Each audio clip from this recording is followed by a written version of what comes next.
महल है जिसके नीचे भी शीशे जड़े हुए हैं।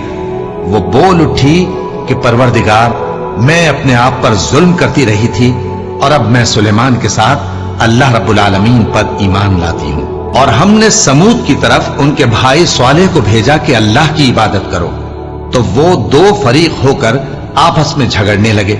स्वालेह ने कहा कि ऐ कौम, तुम भलाई से पहले बुराई के लिए क्यों जल्दी करते हो और अल्लाह से बख्शिश क्यों नहीं मांगते ताकि तुम पर रहम किया जाए।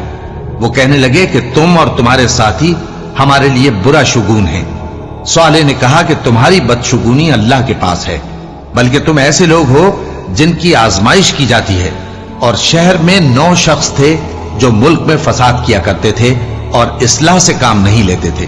कहने लगे कि अल्लाह की कसम खाओ कि हम रात को इस पर और इसके घर वालों पर शबखून मारेंगे, फिर इसके वारिसों से कह देंगे कि हम तो इसके घर वालों